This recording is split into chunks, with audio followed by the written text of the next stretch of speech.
Hey, good afternoon, everyone, and welcome to today's webinar. I apologize for the slight delay. We were having a small amount of technical difficulties, but I'm so glad you all are here to join us. We are going to be discussing backups, their health, and how to optimize your data storage. My name is Peter Meredith from Tech Eagles, and we have been doing IT and cybersecurity for other small businesses for over 15 years. I will go ahead and jump in to our topic for today, backups, how to think about data storage. Our agenda, today we're going to go over how to look at your backup health, the ultimate backup standard, then what to backup, how to cut costs, and finally, at the end, I'll tell about how you can get a 7-step backup optimization checklist. So first, backups. The big question, are they working? It's one thing to have backups, but if they don't work when you need them, then it's as if you weren't backing up at all. It is very critical that if you have backups, that you test them on a regular frequency. Your backup health depends on your business needs. As a business, there are a few things that you want to categorize. First is your recovery point objective. This is essentially the amount of work that you want to restore. So for many businesses, this is hours or even minutes. But for most of us, this is usually a day or a week. The second thing you need to define for your business is your recovery time. How quickly, if something is lost, does it need to be restored? These two objectives define how healthy your backups are. Every organization has different objectives, and how closely your backup solution meets your business objectives will give you the health of your backup system.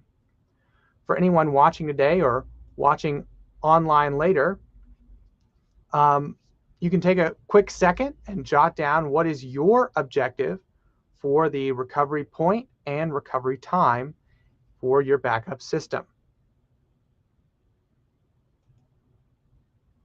But again, most importantly, test your backup solution. If it doesn't work when you need it, it's as if you were not backing up at all. Before I jump into the specifics, I want to do a quick run through and clarify the terms that you might hear when talking about backup solutions. Backups are, in effect, a copy of data that is stored in a location that is not the primary device. In this case, the primary device is the device being backed up. You'll also often hear snapshots. This is a term for a small incremental backup. Usually, it's just the changes. So this helps with data storage and with quick restores. An image is a full, complete, total backup of a system. And an archive, finally, is just a long-term backup. Usually it's for compliance more than it is for recovery.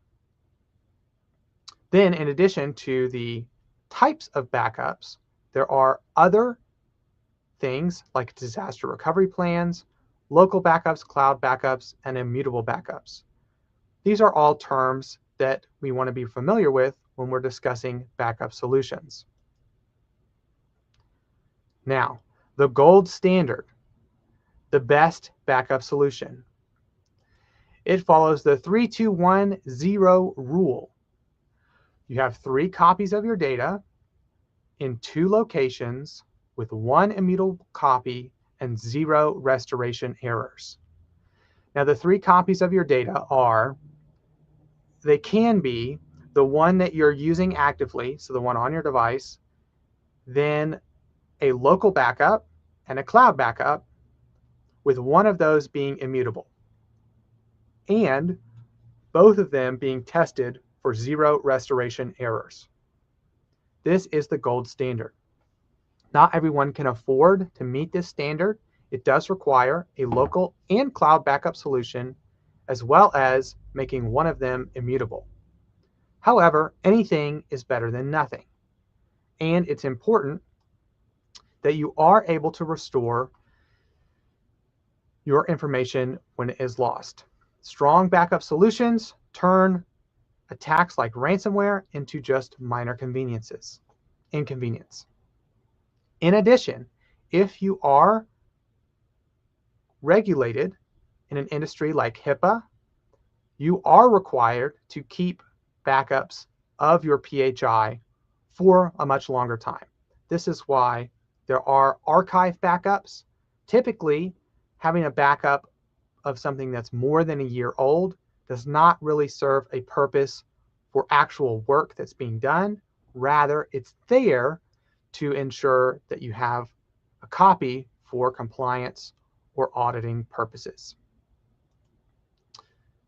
Now let's talk about what to back up. Well, it is a question of what is most important for your business. First, you want to back up your critical systems. These are devices or computers or anything that is mission critical to running your day-to-day. That I've listed here the general order for mission critical devices. So usually servers and databases are more critical than laptops or desktops, which are more critical than your 365 or Google Workspace. Not every business has the same order, but this is just a rough idea of what is most important for you. This is where I can't tell you what's most important. You can ask yourself, if I didn't have this, could I still work? If the answer is no, then it probably needs a backup.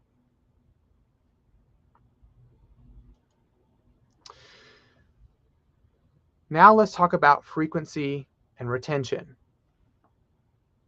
The frequency of your backups and how long you keep them should also map to your restoration objectives. I have kind of come up with three tiers for different types of systems and given a little bit of a template for how often they should be backed up.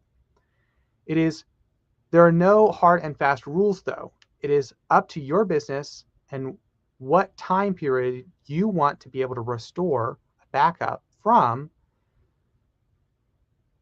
That is the frequency and retention that you should set. Here I have like a T0 mission critical device. This is probably something that organizations like a hospital that are required to have as much uptime as possible, they should back up devices as often as even 60 minutes for little snapshots to ensure that restoration is as smooth and quickly as possible.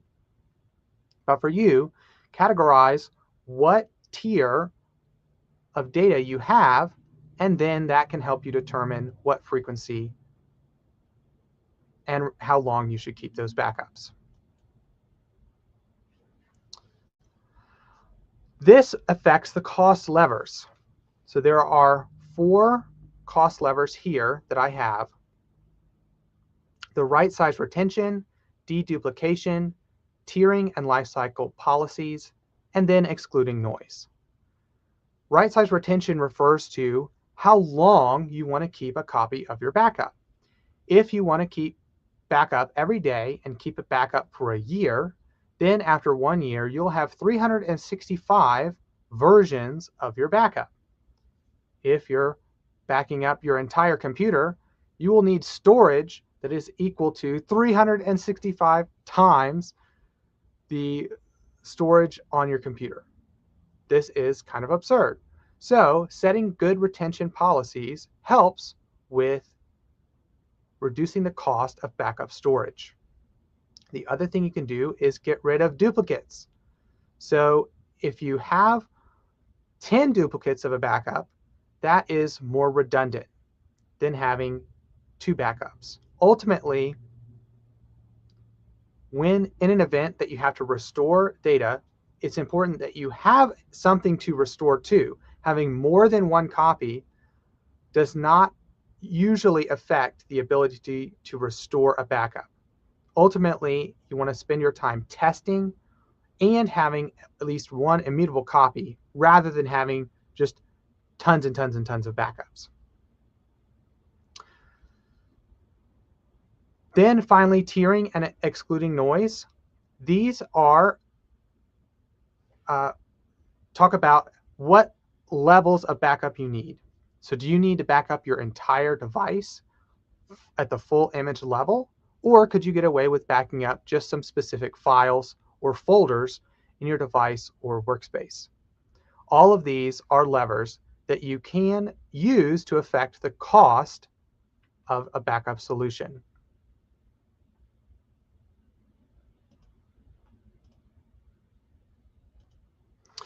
I'd like to close with a few thoughts, and if anybody would like the 7-step checklist, feel free to give us a call. I have the numbers here, and we'll be happy to email that to you.